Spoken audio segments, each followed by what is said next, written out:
Alex Mercer adjusted the strap of his messenger bag as he stepped into the sleek glass elevator of Hawthorne and Blake Industries. The office buzzed quietly around him, the click of heels on polished marble floors, muted conversations, the low hum of fluorescent lights. At 20 years old, Alex was still finding his footing as an intern, trying desperately not to make a fool of himself while running errands and fetching documents for executives. He pressed the button for the fifth floor, mentally preparing for another day of being invisible. Interns were meant to be background noise present, helpful, but unnoticed. The elevator doors slid open and she stepped inside. Elena Hawthorne, the CEO's wife.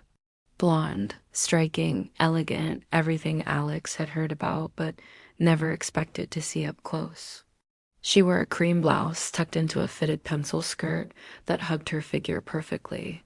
Her long hair shimmered like spun gold under the elevator's fluorescent lights, and her blue eyes were sharp yet calm, scanning the floor indicator with practiced poise. Alex swallowed hard. "Good morning, Mrs. Hawthorne," he managed, his voice steadier than he felt. "Call me Elena," she replied with a soft smile, and just like that, his carefully composed nerves began to unravel. For a few moments, the elevator hummed along silently. Alex tried to focus on the floor indicator, anything to avoid staring at her, but fate had other plans. The elevator shuddered violently, lights flickered. A metallic groan echoed through the walls. Alex's heart jumped. I think it stopped," he said, gripping the rail instinctively. Elena's eyes widened slightly, though she remained composed. "We're stuck?" "Looks like it," Alex muttered, fumbling with his phone. "No signal, of course." "Well," Elena said, adjusting her posture slightly, "I suppose we'll just have to wait." Minutes passed, each one thick with tension. The close quarters made every subtle movement electric, every glance a test of self-control. Alex could feel her presence, the warmth radiating from her, the subtle scent of her perfume, something soft, floral, and intoxicating. I guess we should make the best of it," Alex said nervously. "Might be a while." Elena smiled faintly, the kind of smile that made his chest tighten. "Yes, I suppose so," she said, leaning lightly against the elevator wall. They sat her more accurately, crouched in silence, the kind of quiet that is never awkward but heavy with unspoken thoughts. Alex tried to break it. "You have an impressive sense of style," he said. Elena raised an eyebrow, a playful smirk on her lips. "Is that your way of distracting me while we wait for rescue?" Alex laughed, embarrassed. "Maybe. Hard not to notice, honestly." Her smile softened. "You're quite charming, you know. Most young men would be panicking." "I try," Alex admitted, "though I'm not sure I'm very good at it." The ice broke in, conversation flowed. Elena spoke of her love for art, her brief studies in Italy, and her fascination with architecture. Alex shared his own story's college life, his nervous excitement about the internship, and the constant fear of making mistakes. With every shared anecdote, the tension between them subtly shifted. It was no longer awkward.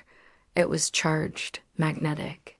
Every accidental brush of hands, every glance that lingered too long, built a fragile intimacy. "You know," Elena said softly, "I rarely talk like this to people I don't know well. And yet, you're different." Alex swallowed. "Different, good, or different, bad?" She smiled in a way that made his pulse jump. "Different. In a way that makes me feel relaxed. Even stuck in an elevator, I feel calm." The honesty in her voice made Alex's heart race. I I don't want to seem like a coward, but I'm glad you feel that way." The elevator groaned, a reminder that they were trapped in a small metal box with no escape. Alex reached out instinctively, offering reassurance. "It's okay. We'll be fine." Their hands brushed lightly, a fleeting contact, electric and impossible to ignore. Neither pulled away immediately. For a heartbeat, the world outside the elevator, the CEO, the office politics, the rules disappeared. Time stretched. They shared laughter, fears, and small secrets. Alex discovered Elena's mischievous streak, her sense of humor, and the warmth she rarely allowed anyone to see. Elena learned of Alex's determination, his ambition, and the nervous charm that made him so endearing. Each accidental touch, every lingering look, built a tension neither could deny. Alex caught himself staring at her lips, at the way her hair fell over her shoulder, at the subtle curve of her neck. Elena, in turn, seemed drawn to his earnestness and vulnerability, the contrast of youth and raw honesty against her poised elegance. "You have a way of making things less stressful," Elena said softly, her voice almost intimate. Alex's pulse thundered in his ears. I don't want to make this complicated, but I feel the same." Their eyes locked. A silent understanding passed between them. This was dangerous, forbidden, yet the connection they had forged in the tiny elevator felt undeniable, real. Hours seemed to pass in the blink of an eye. Then a subtle vibration indicated movement. Relief washed over both of them, but it was bittersweet. Neither wanted the moment to end. Finally, the elevator jerked to life and began its slow descent. Both exhaled quietly, though neither moved too quickly. They lingered, unwilling to leave the bubble they had created. When the doors slid open onto the polished lobby, reality returned with a rush, the hum of conversation, the sound of heels on marble, the sterile fluorescent lighting. Yet, in that moment, Alex and Elena remained wrapped in the memory of the elevator. Alex instinctively offered a hand to help her step out. She accepted, their fingers brushing once more a fleeting private spark. "Thank you," Elena said softly, her voice low, intimate even in the open space, "for everything." Alex could only nod, his chest tight, anytime. They walked apart, yet the memory lingered, a secret fire neither could ignore. Alex replayed the laughter, the stories, the fleeting touches. Elena, too, carried the memory, letting it soften her expression when they passed in the office in the following days. Their interactions returned to the normal professional boundaries. Yet there was a subtle shift, small smiles, lingering glances, shared jokes no one else understood. Every encounter carried the weight of their shared experience, a reminder that something extraordinary had occurred, even if it couldn't be spoken aloud.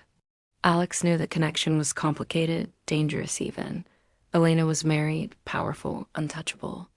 Yet the memory of the elevator, the laughter, the vulnerability, the intimacy remained with him.